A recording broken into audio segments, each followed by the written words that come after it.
Gracias, Javi.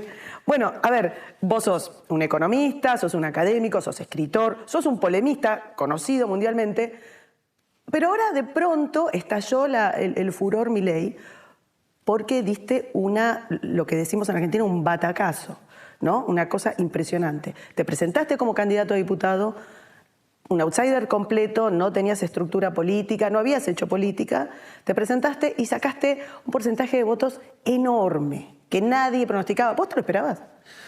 No, porque aparte si vos haces un repaso del recorrido, dado que nosotros no teníamos estructura, porque si bien, digamos, ha habido otros outsiders, se han sumado a estructuras existentes. Nosotros decidimos armar una nueva estructura de cero. Entonces nos decían que, bueno, por ejemplo, que éramos muy simpáticos los liberales para ir a la televisión, pero que después no juntábamos nada de votos.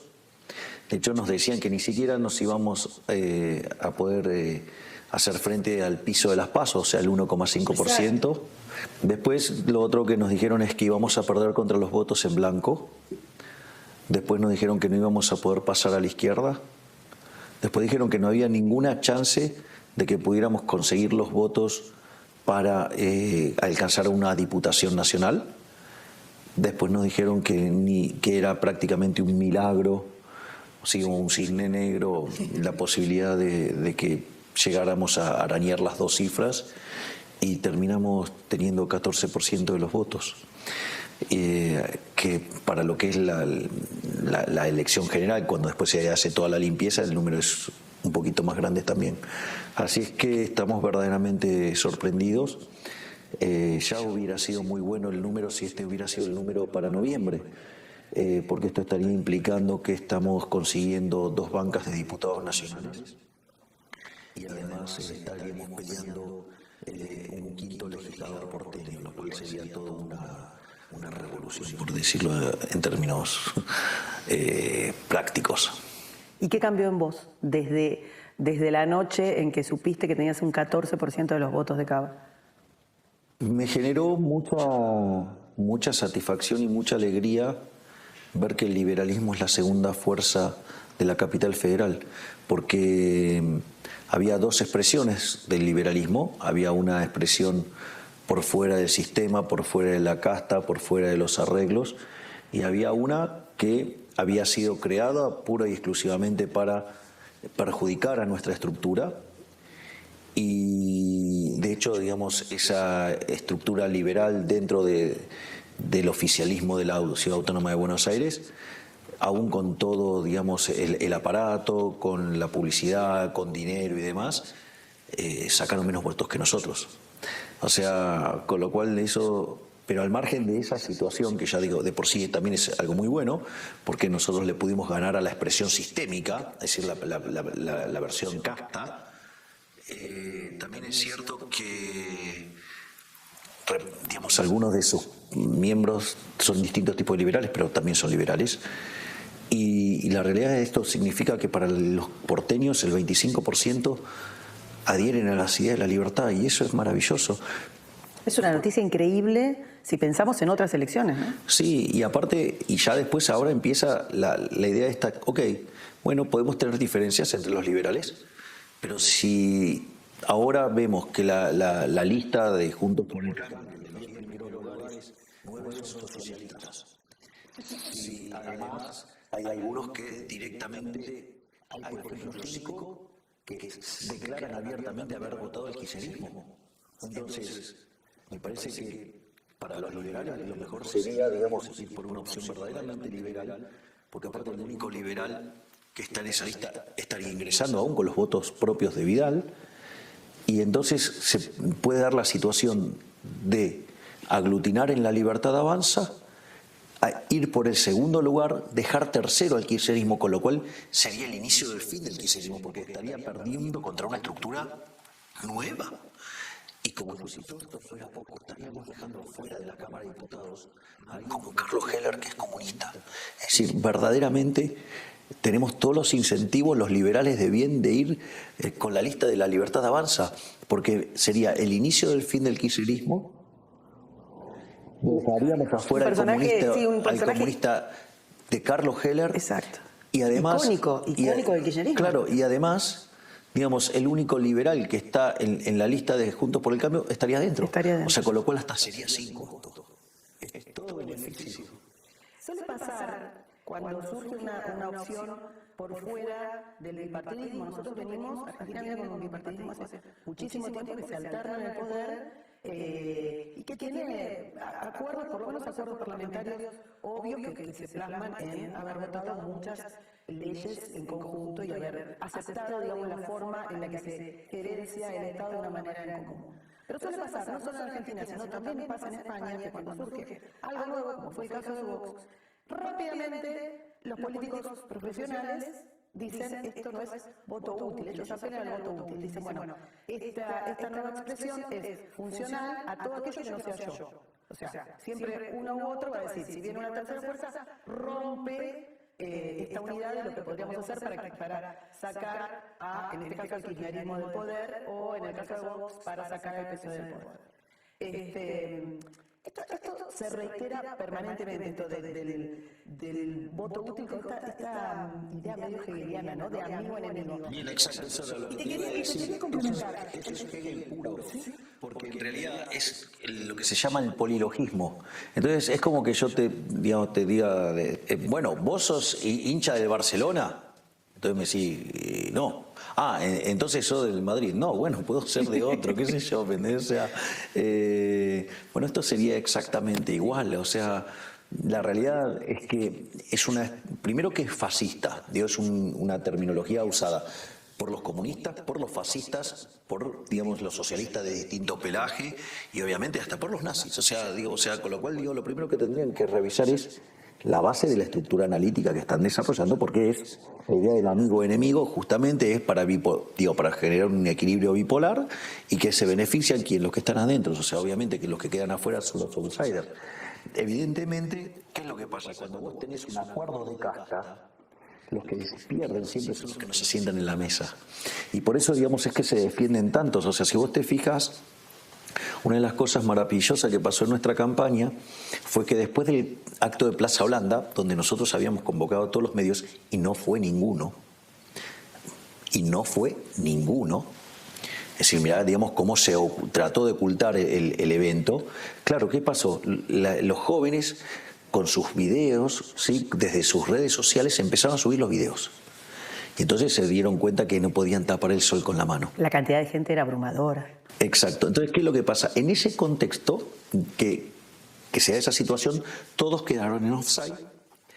No les queda otra que abrir el juego. Y eso fue muy importante porque el liberalismo tomó el centro de la escena. Es decir, lo que se empezó a discutir fue el liberalismo. Y esto es muy interesante. ¿Por qué? Porque vos fíjate, me agredían el oficialismo, me agredía la pseudo-oposición, me agredía la izquierda. Es más, vos fíjate que aún, digamos, en la pseudo-oposición, la lista liberal, en lugar de confrontar con quien tenía que ir con la interna, me agredían a mí. Era muy interesante como fenómeno. Y lo interesante era cómo todos atacaban contra el mismo. ¿Y sabes qué es lo más maravilloso de todo esto, Karina? Que cuando llegamos sobre el final de la campaña, todos se vieron forzados a levantar alguna bandera de la libertad. Hasta la propia izquierda empezó a hablar de ser liberal en lo político. Fue una cosa verdaderamente increíble que terminaran diciendo ese tipo de cosas. Entonces, yo creo que si uno, digamos, abraza las ideas correctas y las lleva adelante con la pasión y la fuerza, digamos, uno lo puede lograr. O sea, el negocio de ellos es hacerte creer que no podés. El negocio del Estado justamente es generarte esa idea de que no podés y que solamente vas a poder si ellos te lo dan. Y eso es falso, porque ellos no te pueden dar nada porque no producen nada. Ellos son parásitos. Esto, como decía Oppenheimer, hay dos tipos de forma de los medios. Son los medios del mercado, que es lo que vos generás sirviendo al prójimo con bienes de mejor calidad a un mejor precio. Y están los medios políticos, que es el robo. Ellos no te pueden dar nada si algo no se lo roban a otro. Entonces, lo importante es que las personas empiecen a tomar confianza, de creer que pueden. Es decir, el principal argumento mío en contra de ellos es ellos te piden el poder para usar el poder en favor de ellos y en contra tuyo. Yo quiero que me abras la puerta para poder entrar, devolverte el poder a vos y que en realidad vos seas el actor principal de tu vida, vos seas el arquitecto de tu triunfo, de tu éxito. Y si fracasás, te bancás el costo, porque la libertad también implica responsabilidad. Es decir, vas a tener los beneficios, pero también tenés que pagar los costos. Es decir, en el fondo tenés que madurar. Solés marcar mucho las similitudes entre el Juntos por el Cambio, el macrismo y el kirchnerismo. Juntos por el cargo. Juntos por el cargo. Y el Frente de Chorros. o de todes. Sí, sí. De alguna o todos manera, juntos. Bueno, claro. Más allá del tema político, digamos, de estos acuerdos políticos, ¿no te parece que ellos ya tienen la cabeza formateada para pensar de la misma manera? Y te quería comentar algo. Se suele decir en España, respecto de este bipartidismo que terminan pensando igual o teniendo las mismas consignas, del PP que tiene el PSOE State of Mind. O sea, vos sos de otro partido, pero está formateado la cabeza, la tenés respecto ¿no? de esa forma. ¿Te parece que hay un kirchnerismo state of mind en los políticos? Definitivamente. Definitivamente. Eso hasta vos lo podrías explicar con la teoría de clubes. Es decir, la teoría de clubes, ¿qué hace? Uno se pone en una punta y otro se pone en la otra. ¿Pero qué descubre? Que conforme se va moviendo hacia el centro, ¿qué encuentra? Que va captando más gente. Entonces, ¿qué hace? Se empiezan a mover hacia el centro. ¿Y cómo termina? Uno al lado de otro. Vos fíjate esto. En términos de clubes de fútbol, en rigor, Boca y River tenían las canchas cercanas. De hecho, Racing e Independiente las tienen a una cuadra de diferencia. De hecho, la cancha de Atlanta estaba pegada a la de Chacarita. Después se van del barrio, pero ¿me comprendéis? O sea, así de hecho habían nacido estos clásicos. Bueno, esto acá en realidad lo que se deriva al centro sería la idea del Estado. ¿Sí? Esto es lo que la educación pública el lavado de cerebros, donde lo que hace es formar esclavos en la religión del Estado. Entonces, básicamente, estas dos expresiones, o sea, Juntos por el Cambio y el Frente de Todos, justamente todos adhieren a esa idea colectivista del Estado. Para ellos es un negocio fenomenal, la grieta es un negocio fenomenal, hacerle creer a la gente que se pelean es un negocio fenomenal. Pero vos fíjate, a veces dicen, no, bueno, lo que pasa es que si vos votás al kirchnerismo o si no votás a Vidal estás a 7 votos de Venezuela. En realidad, si votás a Vidal estás a 6 votos de Venezuela. Yo te puedo asegurar que vos tomás un discurso de Chávez, le borrás el nombre y se lo das a Vidal, Vidal te lo lee convencida. Es decir, la realidad diría, le falta un poquito más de Estado. ¿No? Pero al margen de eso, vos fíjate que esto es muy interesante, porque ellos dicen, bueno, no, nosotros defendemos la libertad. Mirá, mientras que rendía 50 puntos de rating tenernos encerrados, digo, el jefe de gobierno de la Ciudad Autónoma de Buenos Aires, que es de Juntos por el Cambio, digamos, salía y estaba sentado junto a Alberto Fernández y Axel Kicillof. De hecho, digamos, amenazaba a la gente, decía que nos iban a perseguir casa por casa, llamó a que los vecinos se autodenuncien o denuncien a sus vecinos, convocó a los porteros para que justamente también... institucionalmente. Claro, para que delataran a los vecinos que no aceptaban la cuarentena cavernícola que generó tantas quiebras, que dejó sin trabajo a tanta gente, que causó tanto daño. ¿Sí? Eso por un lado. Ahora, claro, cuando las encuestas cambiaron, ahí cambiaron. O sea, el hombre de plastilina, digamos, justamente es eso. Después, por ejemplo, te hablan de la propiedad privada. Por ejemplo, cuando la gente se empezó después de 3 marchas, el jefe de gobierno descubrió que había un cambio de clima. Entonces, por ejemplo, hizo una defensa de la propiedad privada en un hilo de Twitter. Ahora sucede que en ese hilo de Twitter, que eran 5 tweets, 3 decían una cosa y 2 decían otra totalmente opuesta. Es decir, ni siquiera, digamos, tiene las bases mínimas para hacer esa defensa. Pero aparte recordemos que Juntos por el Cambio fue el que mandó la ley de alquileres, la ley de góndolas, la ley de teletrabajo. Votaron junto al kirchnerismo 18 leyes, digamos, absolutamente antiliberales. Entonces, y la realidad también es cierto que cuando llega el momento de subir los impuestos, ¿también están de acuerdo? Sí, de hecho, a ver, están pidiendo bajar una ley, la ley de alquileres, porque tuvo, digamos, mucho rechazo en la población, además rompió el mercado inmobiliario, pero es una ley que ellos hace 15 minutos votaron. Exacto. ¿Cuál es el precio que paga alguien que trabaja mal como diputado? Ninguno, porque el sistema es cerrado. No hay competencia. Vos fíjate que en el año 2001, 2002 hubo que se vayan todos.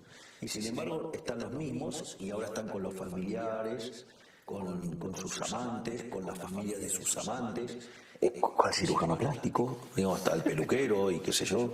O sea, la verdad, digamos... el que entrena al perro. Claro. ¿Podés mapear tu electorado? ¿Podés? Porque se te demonizó mucho.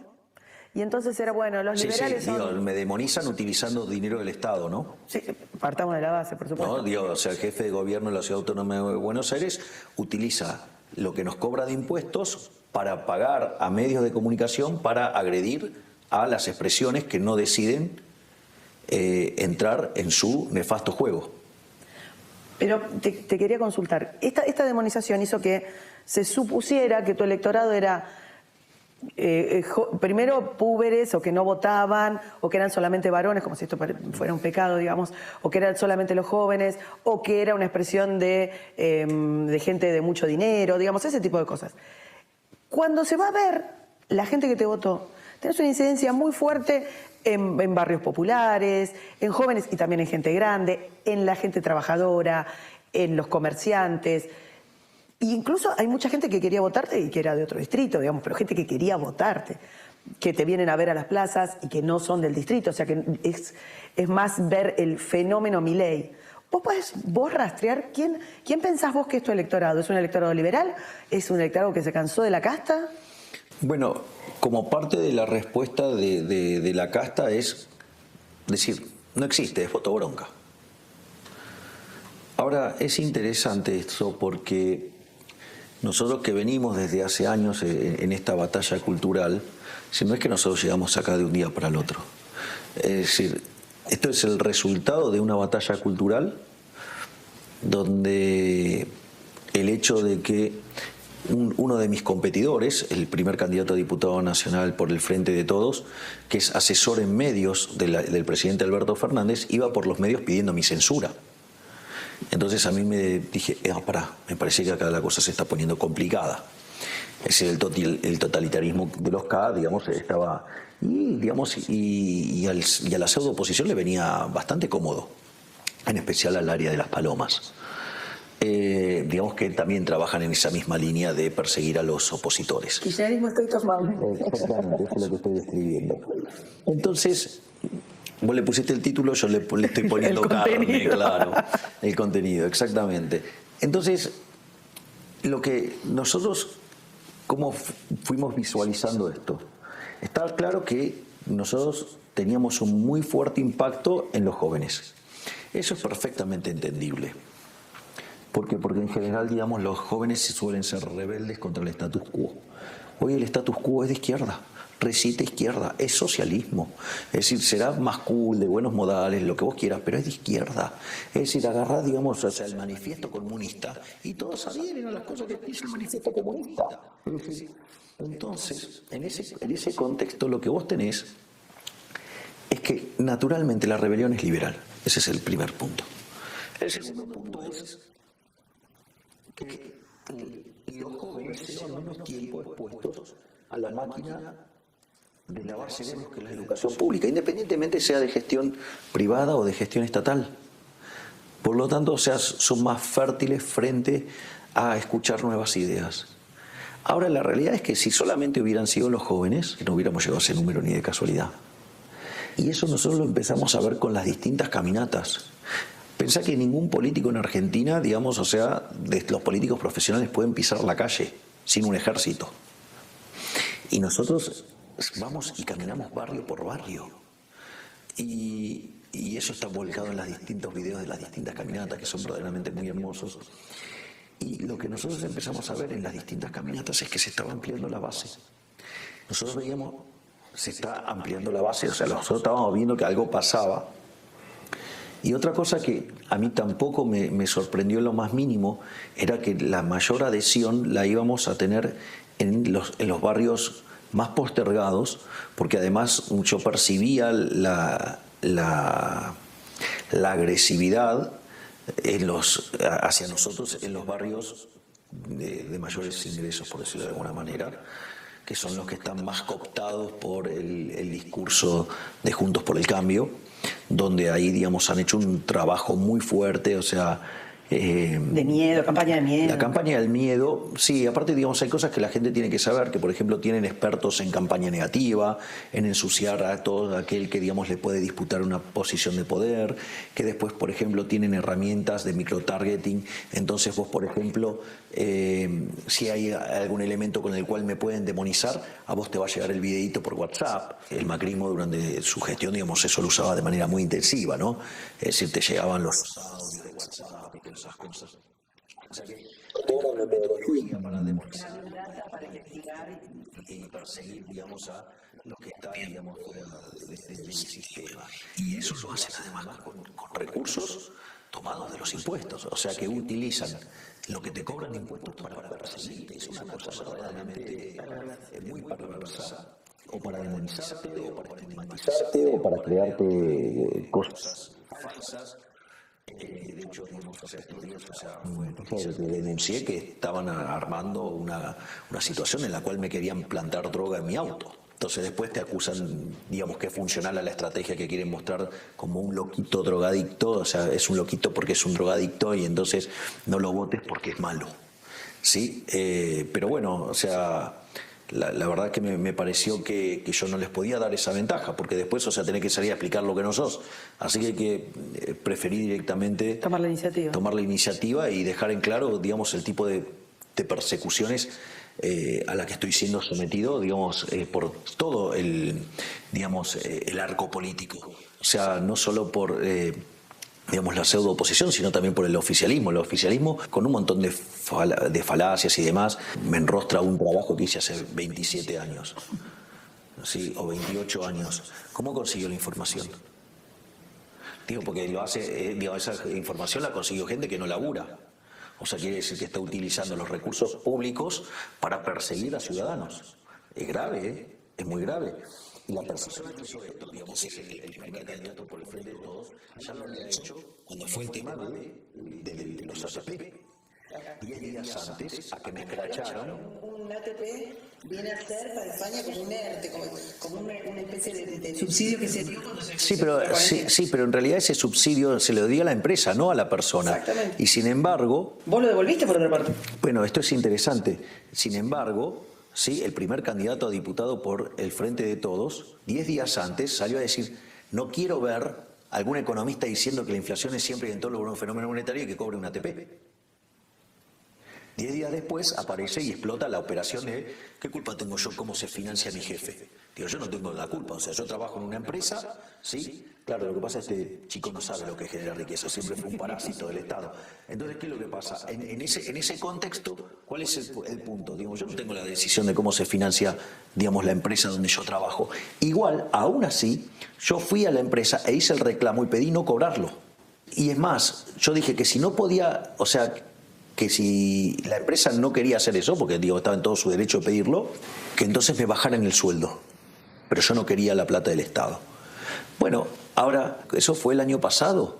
Recién ahora, digamos, se pudo demostrar que efectivamente es la empresa la que cobra el ATP y que además constan las devoluciones. Por otra parte, aclaremos que la empresa cobra el ATP porque el Estado le impidió trabajar. Exactamente. Hay un totalitarismo de base, ¿no? Exacto, digamos, el Estado te rompe las piernas y después te regala la muleta y te dice, te regalé la muleta. Y aparte estás usando mis muletas como si fueran, si fueran de ellos. Y me tenés que dar la gracia porque Claro, te di las muletas. Bueno, está bien, pero ese es el eje central. Y bueno, fíjate que pasó casi 1 año y medio hasta que se clarificó la situación. O, digamos, también viniendo desde el mismo lado, si saben, digamos, que yo, digamos, por ejemplo, hace 27 o 28 años hice un trabajo, ¿sí? Digamos, para un diputado, porque me lo encargó, lo hice y lo salí, y terminé el trabajo. Hace 28 años, o sea, yo no era anarcocapitalista. En realidad estaba formateado como estaban formateados todos como están todos los economistas argentinos, digo que son post-keynesianos, estructuralistas, o sea... Recién salido de la facultad. Exactamente. Y entonces tenía otra concepción del Estado muy distinta de la que tengo ahora. Pero si consiguieron esa información, obviamente que sabían que, por ejemplo, mi papá estaba en terapia intensiva y que estaba más cerca del arpa que de la guitarra. Y sin embargo hicieron una operación inventando que mi papá cobraba subsidio del Estado, o sea que tenía empresas subsidiadas del Estado, lo cual era falso. Sí, mi papá había vendido las empresas hace 15 años. Y que bueno, afortunadamente mi papá no lo vio porque es una persona de mucho carácter y en una situación de mucha debilidad se podría haber muerto. Pero, digamos, o sea, acá en Argentina no hay límites, o sea... es un barro importante. Exactamente. Entonces, bueno, pero lamentablemente esta es la pelea que hay que dar. Es decir, y como todo está formateado además en clave marxista o en clave de izquierda, entonces digamos, vos defendés la libertad y sos un fascista. O sea, cuando en realidad el fascismo es una de las variantes del socialismo. Es decir, digamos, pero escúchame, no se pueden hacer cargo de Hitler, digamos que...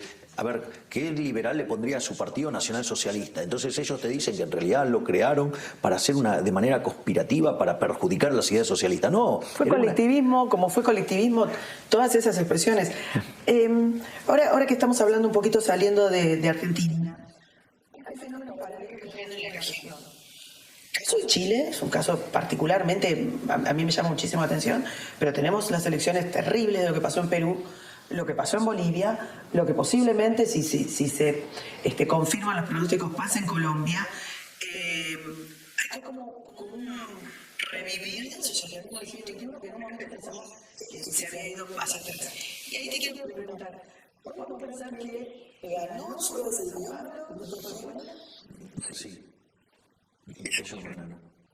Hay que conocer que ellos ganaron. De hecho, toda la construcción que yo vengo impulsando como batalla cultural parte del hecho de que ellos ganaron. Esto es muy importante, digamos, tener claro eso. Ellos se cayó el muro, se quedaron sin financiamiento, necesitaban seguir parasitando y entonces se juntaron en el Foro de San Pablo. En aquel momento el único que era presidente era Fidel Castro. Y la idea era lograr la Unión Soviética Latinoamericana. De hecho, la gran apuesta de Fidel Castro era que el que primero iba a llegar al poder era Lula. Pero bueno, se le adelantó Chávez, o sea, entonces tuviste a Chávez, Maduro, tenés a Lula, a Dilma Rousseff, tenés en Chile a Lagos, a Bachelet, Evo Morales en Bolivia, Hugo en Paraguay. Es decir, que ellos, ahora Castillo en Perú. Entonces lo que vos ves es que, Tabaré Vázquez, digamos, o sea, Mujica, Correa. El ciclo Kirchner largo. El kirchnerismo acá. Es decir, que efectivamente, digamos, ellos ganaron. Y esto es muy importante tenerlo en cuenta porque ellos lo que hicieron fue Gramsci puro. Gramsci, ¿qué te dice? Te tenés que meter en la educación, te tenés que meter en los medios de comunicación y en la cultura. Y vos con eso cooptás todo. Bueno, digamos, tuvieron paciencia y llegaron al poder. Y además, esto es muy interesante porque ellos están muy organizados. Cuando vos vas a un debate en cualquier parte, los argumentos son idénticamente iguales, son siempre los mismos. Son siempre los mismos, están súper conectados. Yo tomé conciencia de esto cuando yo viajé a México a exponer un libro que se llama Desenmascarando la mentira keynesiana. Y me sorprendió porque cuando en un momento alguien de izquierda me hace unas preguntas, era bien mexicano, o sea, no que y los argumentos que levantaban eran de acá. De hecho, digamos, me escracharon con cosas de acá. ¿No? O sea, diciéndome, sacando cosas que yo ya las había visto, digo, que las expulsa la izquierda. Es decir, están muchísimo más conectados de lo que uno se cree. Y bueno, entonces por eso yo decidí firmar la Carta de Madrid y alinearme con la Fundación del Disenso, porque hay que tomar conciencia si esta gente quiere impulsar el comunismo.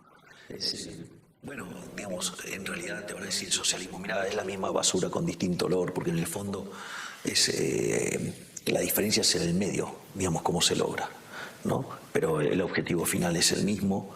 Y Y entonces la pregunta es cómo se da la batalla. Y desde mi punto de vista hay un plano que es absolutamente demoledor y que ellos no se pueden hacer cargo. Es el plano productivo. O sea, el plano productivo, la diferencia es alarmante. Los países más libres son 9 veces más ricos que los reprimidos, el decil más bajo de la distribución está 11 veces mejor que su par en el país reprimido. Además, no solo eso, sino que tiene el doble de ingreso, si ese decil más bajo, que el promedio del país reprimido, con lo cual está mejor que el 80% de la población del país reprimido. Hay 25 veces menos de pobres en el formato estándar, 50 veces menos en el formato extremo. O sea, la superioridad en el plano cuantitativo es abrumadora. Y ellos hábilmente salieron de esa discusión, lo trasladaron a la lucha en clases, que es el marxismo cultural, y que es, digamos, toda la cuestión de la ideología de género. O sea, siempre, digamos, el argumento siempre es el mismo. Es, ¿entendés? O sea, entonces, hombres contra mujeres, afroamericanos contra blancos, así siempre. De alguna manera en la región tenés que todos los movimientos de orden identitario van contra, o sea, a la larga van contra el capitalismo. Entonces, indigenismo, feminismo, veganismo, ecologismo. Le pongas el ismo que quieras, su recomendación final... Siempre se muestra el capitalismo. Bueno, pero, y eso lo tenemos que identificarlo. Ahora, esa parte de la batalla cultural, entonces en el fondo esa discusión se da en el plano moral. Y el eje central ahí entonces es discutir lo moral. Y la realidad es que los liberales, después de la abrumadora victoria que termina con la caída del muro, que en realidad es falso que se cayó en 1989. El muro en realidad, digamos, se cayó el día que lo construyeron, en 1961. Digamos, porque quizás la gente no sabe, pero la gente podría pasar de una Alemania a la otra.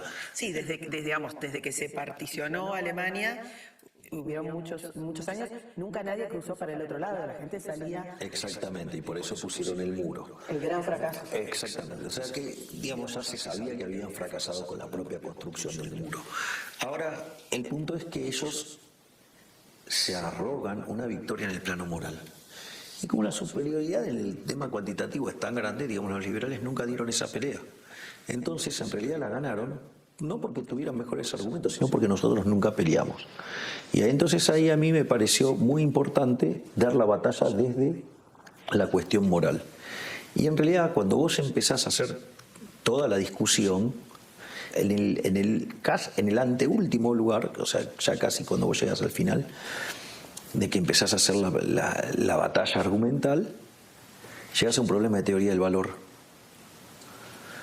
Y para eso, claro, tenés que ser economista para entender la naturaleza del problema. Entonces, aquellos que estamos del lado de la libertad, obviamente adherimos a la teoría subjetiva del valor. Y ellos adhieren a la teoría objetiva del valor. Ahora la pregunta es, llámese el caso de la teoría del valor trabajo, digamos, como caso más rudimentario. Ahora es interesante porque cuando vos llevas esta discusión al límite, entonces vos preguntas, pero a ver, primero, digamos, había toda una fuerte crítica sobre la teoría del valor trabajo y eso fue superado en la teoría económica por la irrupción de Mengers, Gibbons y Walras. Entonces, ¿por qué? Digamos, o sea, es más, von Baberg en su libro La conclusión del sistema marxiano, deja en claro que no funciona. Y no solo eso, sino que además la evidencia empírica también mostró que no funciona. Entonces, la pregunta es por qué entonces siguen abrazados a una teoría del valor que es incorrecta. Y en realidad la cuestión fundamental por la cual abrazan la teoría del valor trabajo es porque es la base para poder explicar la teoría de la explotación de Rothbardus, perfeccionada después por Marx en la idea de la plusvalía.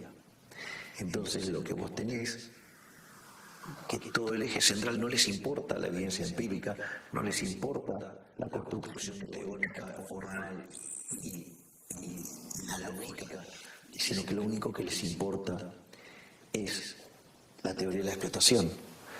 Y entonces, y en el fondo, ¿de dónde surge la teoría de la explotación? Y en valores morales que son espantosos, que son la envidia, el odio, el resentimiento, el trato desigual frente a la ley, el robo, y si es necesario también el asesinato, porque no tuvieron ningún problema en asesinar 150 millones de seres humanos para aplicar ese sistema estúpido. Vos comentaste muchas veces, cuando te preguntan qué es lo que vas a hacer en el Congreso, qué es lo que venís a proponer, vos dijiste, bueno, por la negativa, ¿querés decirlo vos? Sí, en realidad más que eso, digamos, hago una primera definición y es que yo vengo a proponer una discusión desde el plano moral, que me parece mucho más fuerte como definición. Entonces, digamos, la pregunta es, bueno, ¿qué quieres decir con eso? Dale. Bueno, ¿qué quiero decir con eso? Bueno, hay una línea que es lo que no voy a hacer. Es decir, jamás voy a ir contra el derecho de propiedad, jamás voy a ir contra la vida, jamás voy a ir contra la libertad, jamás voy a subir un impuesto, jamás voy a crear un nuevo impuesto. Ya con solo eso, todo el kirchnerismo de buenos o malos modales, el socialismo cool o el socialismo de malos modales, está del otro lado. ¿Sí? Y después está lo que sí voy a hacer. Entonces, ¿cómo voy a...? Por ejemplo, yo soy partidario de eliminar el Banco Central. Claro, cuando yo digo esto me tratan como si fuera un loco. Entonces mis argumentaciones parten de lo moral. Es decir, yo puedo discutir el Banco Central desde el punto de vista empírico, técnico, teórico, sí, pero el principal argumento es moral. Porque yo te hago una pregunta, Karina. ¿Vos estás a favor del robo? No, claro. Ahora te hago otra pregunta. ¿Vos estás a favor de la corrupción de los políticos? No, pues. ¿Y a vos te parece bien que los políticos nos roben 5 puntos del PBI? Es lo que hacen con el impuesto inflacionario. Entonces, la primera discusión para terminar con el Banco Central es moral, porque es un robo y robar está mal. Por eso cuando me ven decís, no, pero vas a hacer para 5 diputados, 3 diputados, no sé lo que vos quieras. Bueno, no me gusta con eso. No me importa. No me importa ni lo macabro que dice, que la victoria no viene determinada por el tamaño de los ejércitos, sino de las fuerzas que bajan del cielo. Entonces la pregunta es, cuando yo te haga el argumento en términos morales, digamos, ese candidato que propone, digamos, un banco central independiente, parece que se olvidó que acá hubo una convertibilidad, que el Banco Central era muchísimo más independiente, que era una regla monetaria muchísimo más dura. No solo eso, sino que además tenía el consenso de la sociedad y como si todo eso fuera poco, además todos los contratos de la sociedad estaban argumentados y estructurados en esa regla. Sin embargo, cuando digamos, el Estado se quedó sin financiamiento y los políticos ladrones, es decir, querían seguir gastando y no tenían cómo financiarlo, decidieron recurrir al impuesto inflacionario y hicieron volar la convertibilidad por los aires. Y terminaron metiendo preso, digamos, al que generó la convertibilidad, pues esa es la realidad. Entonces, el punto es como que yo te diga, a ver, ¿estás a favor de respetar la vida del otro? Claro. ¿Vos estás a favor? Digo, ahora yo te digo, ¿y respecto a asesinar al otro? No, pues. Estás en contra. Ah, bueno, entonces, por la teoría del valor medio, sí. Hay un escenario donde te respeto la vida y hay otro donde te quito la vida. Bueno, hay un lugar en el medio óptimo que es la tortura. Pero no, la tortura también está mal. Es decir, que me vengas a decir que en lugar de robarme 5, 6 u 8 puntos del PBI con impuestos inflacionarios o con señoriaje, porque en realidad la verdadera estafa es el señoriaje, que es lo que efectivamente emite en términos del PBI el Estado. Por ejemplo, el año pasado, digamos, emitió 8 puntos del PBI. O sea, entonces, ¿cuál es el punto? Que hay un nivel de tortura óptimo, o sea, es una locura. Es decir, matar está mal, respetar la vida está bien. Es como que te diga, bueno, no, mira, ¿sabes qué? Está mal que yo le ponga dinamita a tu auto. Bueno, entonces en lugar de ponerle 50 cartuchos de dinamita, le pongo 25. Un par de balazos. Claro, por ejemplo. Vamos negociando. Claro. Vos sos un gran admirador de Alberto, bueno, todos, de Alberto Venegas Lynch, hijo, y él suele decir que el liberalismo no se corta en gajos. Exactamente, eso yo estoy totalmente de acuerdo. Primero, o sea, a mí me pasan cosas muy lindas con Alberto, o sea, yo lo quiero muchísimo a Alberto. Alberto es el máximo exponente del liberalismo de Argentina de todos los tiempos y es uno de los más grandes, digamos, de habla hispana. Digamos, está en la misma línea que podríamos poner a Jesús Huerta de Soto o Ancho Bastos, o sea, una persona superlativa, fuera de serie, donde además tengo el privilegio de ser amigo de él y de 2 de sus hijos, de Berti y de Joaquín. Y vos sabés que es muy interesante porque a mí me pasa algo muy lindo, porque cuando hicimos me emociono de hecho, cuando hicimos el acto de Plaza Holanda, en la propia argumentación, en un momento digo la definición de Alberto Venegas Lynch sobre el liberalismo es el respeto estricto del proyecto de vida del prójimo, basado en el principio de no agresión y en defensa del derecho a la vida, la libertad y la propiedad. Y fue muy fuerte porque cuando yo estaba en el escenario y estaba diciendo eso, en ese acto había por lo menos 10.000 personas. Después, bueno, el de Parque Lezama superó las 20.000, digamos, fue una cosa muy estremecedora. El ingreso también. Yo, para los que no lo saben, les cuento que me metí por el medio de la tribuna. O sea, y en el medio de la plaza me puse a hacer poco con la gente. Cosas que no pueden hacer la casta. No, claramente no pueden hacer eso. Y cuando yo empecé a hacer eso y vi a la gente recitándolo, no lo podía creer. Te juro, Karina, que me sigo emocionando hoy. Es muy fuerte y de hecho cuando hicimos el cierre en Parque Lezama lo hicimos de la misma manera. Y por ejemplo ayer hicimos una de las cosas es importante, me encanta que te emociones igual, es yo lo quiero mucho, Alberto, porque es alguien que sí. Es tan inspirador que cambia tu vida. Es un tipo muy humilde, es increíblemente humilde, pero es muy impresionante que la gente, digamos que miles de chicos mayormente, pero la gente que estaba, repita. Sí, eso es muy fuerte, es muy fuerte, eso es muy fuerte. Y porque, ¿qué es lo que sucede? A mí siempre me choquea mucho cuando Alberto cuenta, dice, no, si no hubiera sido por mi padre que me rescató, digo, sería otro socialista más. Y entonces, o sea, y el tema es tan hermoso vivir en las ideas de la libertad, porque vos fíjate, mientras que los socialistas son el resentimiento, nosotros vivimos en una felicidad plena. Es decir, porque sabemos que no somos nosotros los responsables de nuestra vida, nosotros tenemos el control sobre nuestra propia vida. Es decir, nuestra vida no se la delegamos a nadie, nosotros somos los artífices de nuestro destino. Es decir, y obviamente nos quejamos porque está el Estado molestándonos, metiéndose en el medio, cercenando nuestras libertades para no dejarnos ser todo lo maravilloso que podríamos ser. Entonces, digo, nuestra visión, o sea, es mucho más, digamos, mucho más luminosa. Sí, para el logro de la felicidad. Bueno, lo que quiere ser feliz. Y el liberalismo es una búsqueda de la propia felicidad. Exactamente, ¿entendés? O sea, vos sos el responsable de tu destino, no se lo tenés que delegar a nadie. Y bueno, eso también trae una responsabilidad. Y aparte, digo, bueno, hay otras cuestiones muy interesantes en otro plano que son un poquito fuertes, como para decirlo, digamos, o sea, la gente de España no debe estar acostumbrada a algunas de las típicas reflexiones que hago yo sobre los socialistas. Claro. Bueno, estás moderadísimo. Sí, bueno, pero hay algunas son muy fuertes. Por eso, decime una cosa. Yo no sé que me ibas a decir, digo, no te voy a decir. No, pues sí, sabes cuál es. ¿Sabes cuál es? La puedes buscar en internet. No te voy a decir. Se me ocurrió en México la primera vez que la dije en México. Bueno, decí. Que los socialistas son el club de los penes cortos. Claro, porque ¿quién va a reclamar por el pene promedio? El que la tiene chiquita. Es decir, el que la tiene grande no anda pidiendo amputación por la vida. Bueno, vamos a salir de acá. Vamos a salir. Bueno, quizás al público le guste más. O sea, sí, hay un Milei humano. ¿Milei humano? ¿Te interpreté yo o vos dijiste no voy a negociar en el Congreso? Y cuando dijiste no voy a negociar... No voy a negociar. Te iba a decir, es una doctrina Milei nueva de negociación cero.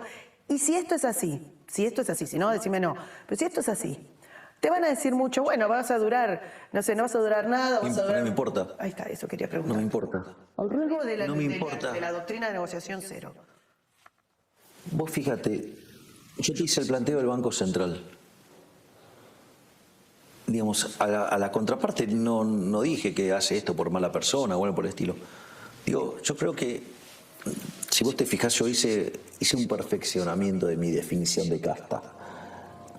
Y esto, la verdad, digo, esto lo aprendí, digamos, caminando la calle. En las distintas digamos, caminata que fuimos haciendo por los barrios.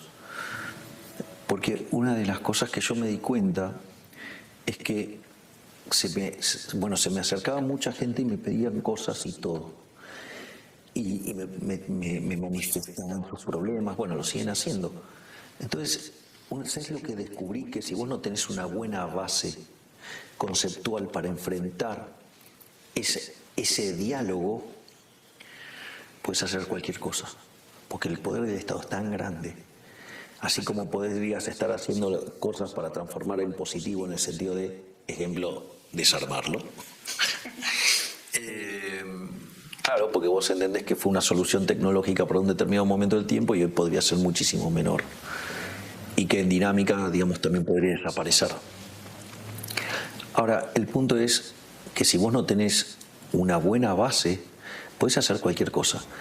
Y esto, ¿por qué es importante? Porque hay gente que quizás hace estas aberraciones no por malos, sino por ignorantes.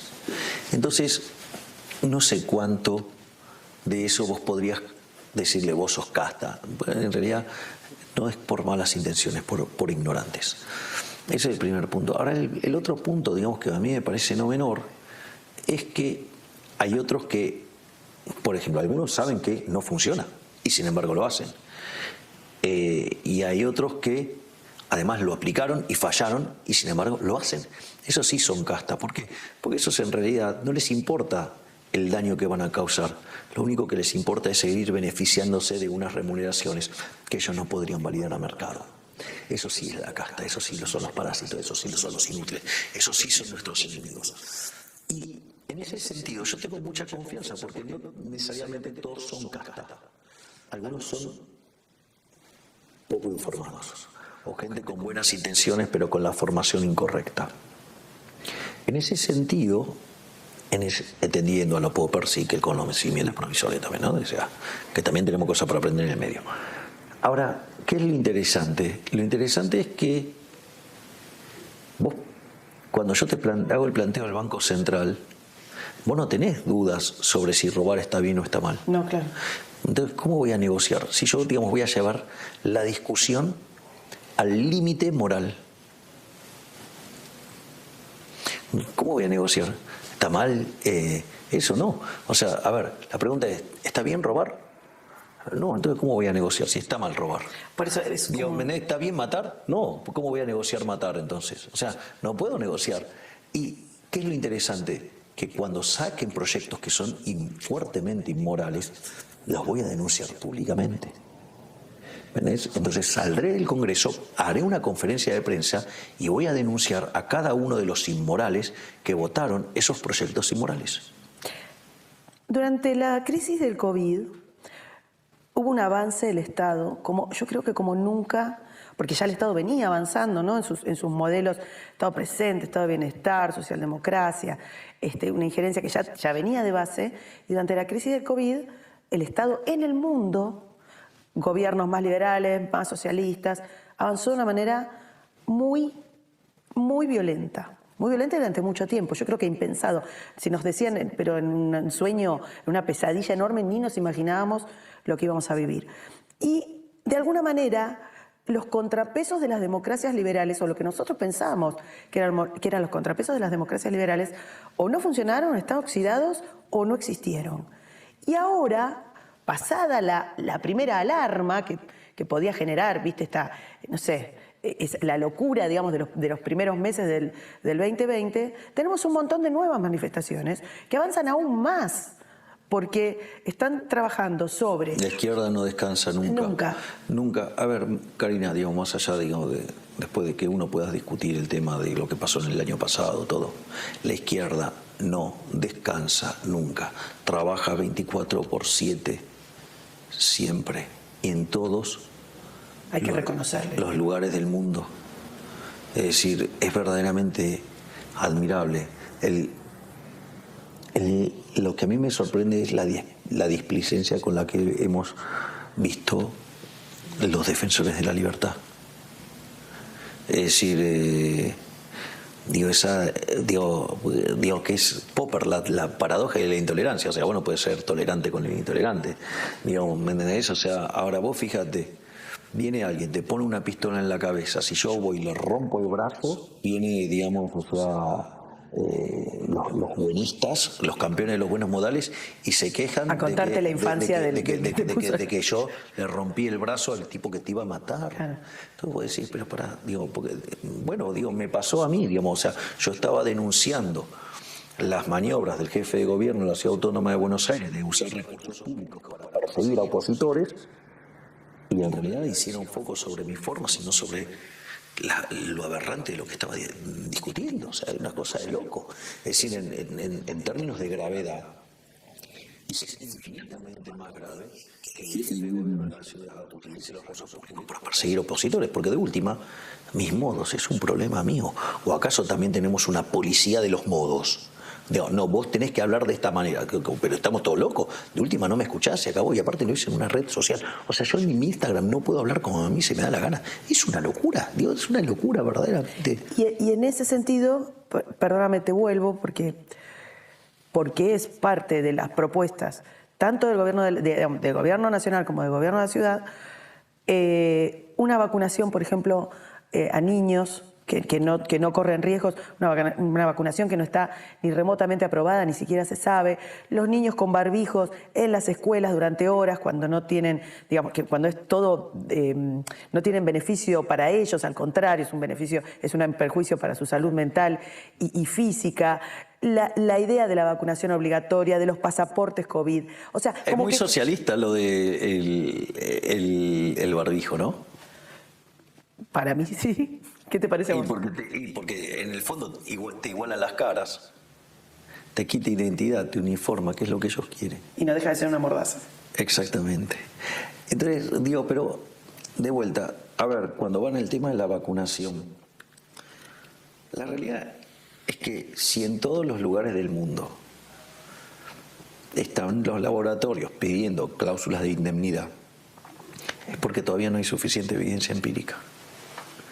Porque si no, no estarían pidiendo eso. Si yo me acuerdo que estaba por ingresar en un programa de claro perfil político, digamos, o sea, digamos que juega abiertamente por un espacio político. Bueno, que después obviamente hicieron todo esto del cuestionamiento de mis formas, y cuando hice el planteo de te viene a pegar un tiro, o sea, ay no, pero eso es extremo. Argentina es un caso extremo, produce un alimento para 400 millones de seres humanos, le cobran ese impuesto por 70%, o sea, se lleva el Estado el alimento de 280 millones de seres humanos, y en Argentina hay 5 millones de argentinos que no tienen para comer. O sea, sí, más extremo que eso. Eso no es extremo, ¿de qué estamos hablando?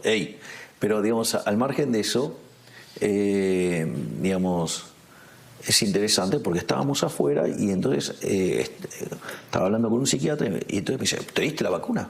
No, muy mal, hay que darse la vacuna, te tenés que dar la vacuna. ¿Qué sos antivacunas? No, no soy antivacunas, soy recontra pro vacunas. Es decir, digamos, por mí date todas las vacunas que quieras, pero acá hay un problema. Me dice, no, pero la vacuna es muy buena. ¿De dónde saco que es muy buena? Porque principio de revelación, si todos los laboratorios te piden cláusula de indemnidad, ¿por qué es? Porque todavía no tienen la suficiente evidencia empírica. Es decir, porque es experimental. Entonces, ahí lo que vos tenés que hacer es un análisis costo-beneficio. Ejemplo, mis padres, grupo de riesgo, fuerte grupo de riesgo. Entonces, la verdad que los efectos colaterales que podrían causar, a la luz de la edad que tienen y los riesgos que tienen, son nada respecto a que los agarre el virus y se los lleve puesto. ¿Me comprendés? Sí. Entonces, en una relación costo-beneficio, pero vos, individuo, decidís si te la das o no la vacuna. Vos corres el riesgo. ¿Me comprendés? Ahí está la cuestión. Es decir, no te pueden estar obligando a ponerte algo que... Digo, no te pueden obligar a nada, y menos algo que no tiene la evidencia empírica de su lado. O sea, quizás sean maravillosas, pero no lo sabemos hoy. No tenemos suficiente información. Entonces, aquellos que no son grupo de riesgo, ¿por qué, digamos, o sea, deberían estar... Niños. O el que fuera, digamos, o sea, sí. Karina, yo, digamos, no, afortunadamente, no me engripo desde los 18 años. Es decir, yo tuve engripado, resfriado, todo desde que nací hasta los 18 años, literalmente. No hubo un solo día que no me cayera moco de la nariz. Digo, era un fastidio. literalmente. Porque, es más, cuando yo era chico, no había pañuelos descartables. Tenías que andar con los pañuelos de tela. ¿Sabes lo que era, digamos, andar con 3, 4 pañuelos de tela? O sea, era una cosa... Y encima yo con el tipo de piel que tengo, digamos, o sea, se me lastimaba la nariz, tenía unos desastres de novela, o sea, y bueno, y un día digo, ok, pasaron un montón de cosas y sin embargo, pero de vuelta, esto fue un gran experimento y además era el sueño húmedo de todos los socialistas. El modelo de cuarentena que se impulsó desde la Organización Mundial de la Salud era Vigilar y castigar de Foucault, del 75, en el capítulo 3, la disciplina, y hay toda una parte que cuenta el caso de una comunidad en Francia, y vos tenés ahí todos los lineamientos del biocontrol. Y de hecho Foucault después lo perfecciona en el 77, poniendo, digamos, el control de la psiquis. ¿Y qué era lo que hacían los medios de comunicación? Los medios de comunicación lo que hacían era espantarte. Una de las cosas que tenemos aquellos, digamos, que estamos acostumbrados a leer liberales y que, digamos, hemos leído a Friedman, una de las cosas que tenía Friedman era, primero, los datos. Y una de las cosas que a mí me sorprendía, cómo, digamos, porque esto es muy importante, ¿cuál es el gran desafío del ser humano? El gran desafío, el desafío imposible por el momento, la muerte. Digamos, hay toda una construcción de cómo el ser humano enfrenta la muerte. Y la realidad es que, mira, esto es muy interesante, esto me lo contaba un muy amigo mío que lo quiero muchísimo y que he aprendido mucho. Lo puedo mencionar como un premio a mi amigo Nicolás José Puse, que tanto me ha hecho crecer. Entonces hay con el tema que la muerte en realidad es una ficción, y entonces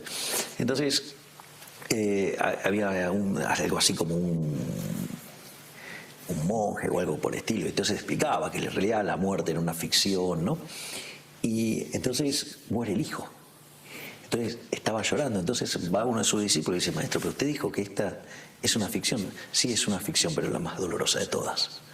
Es decir, por más que vos tuvieras certeza de qué pasa después o lo que fuera, no deja de ser un elemento extremadamente doloroso. Es decir, y eso, entonces cuando vos veías la cantidad de muertos en el mundo, eso a vos te choqueaba, quieras o no te choqueaba. Es decir, la gente no sabe. Ahora, lo que la gente no sabía es que en el mundo mueren por año 60 millones de seres humanos. Y nadie se mosquea. Es decir, el COVID, para llegar a las muertes de un día, tardó 100 días.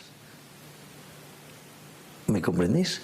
¿Y pensás que la alarma fue lo que utilizaron en los gobiernos de una manera totalitaria? No, mira, la parte esa es más compleja porque cuando vos tratás con un médico, tiene varios defectos. O sea, los médicos, o sea, están todos más o menos cortados por la misma tijera. Uno de los problemas que tienen es un problema de no saben diferenciar un problema de equilibrio parcial de un equilibrio general. Digo, ¿qué quise decir con esta frase? Para Dios. Pues, digo, ahora viene toda la sociedad. Ahora quiero ver la explicación. Entonces, o sea, vos vas al médico, te dice: no, mira, Karina, vos tenés que hacer reposo y no tenés que hacer nada durante 30 días. Vos decís: maestro, todo bien, pero si yo en 30 días no trabajo, no gano dinero y me muero de hambre, o sea, usted me está proponiendo algo que es una estupidez porque me voy a morir de hambre. Entonces dice: no, pero primero la salud, vaya a hacer. Digo: pero me va a matar de otra. O sea, no me voy a morir de esto, pero me voy a morir de otra cosa. De hecho, Nicolás, que su padre, digamos, era médico, decía: el objetivo del médico es que morite cualquier cosa menos de por lo que me viniste a ver.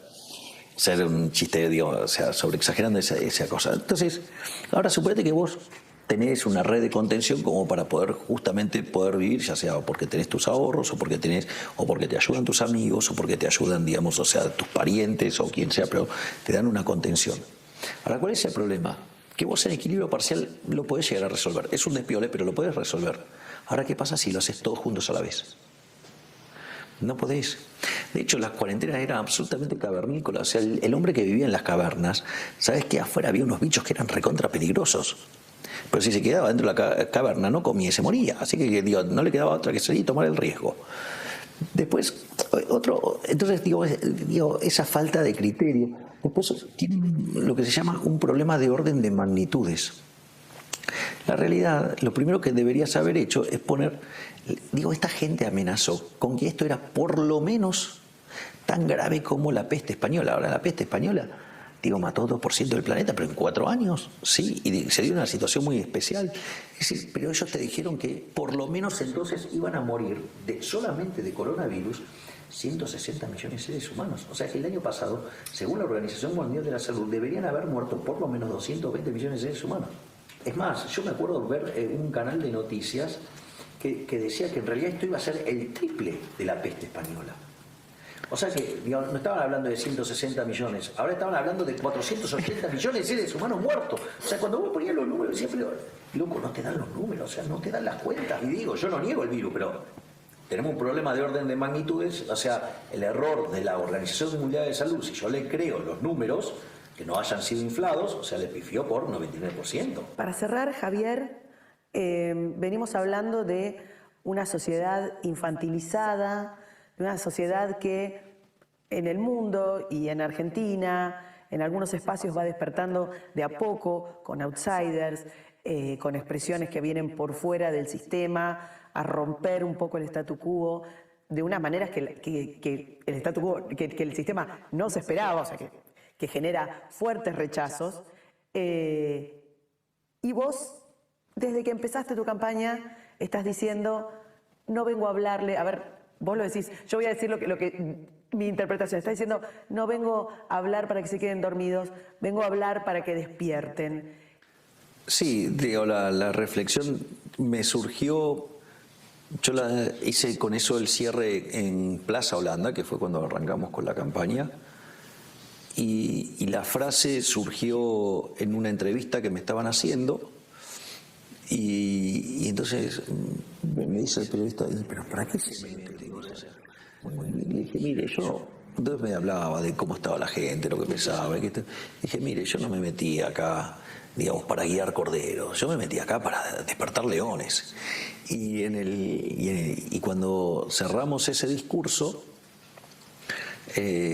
fue... Yo no me metí acá para guiar corderos, yo me metí acá para despertar leones.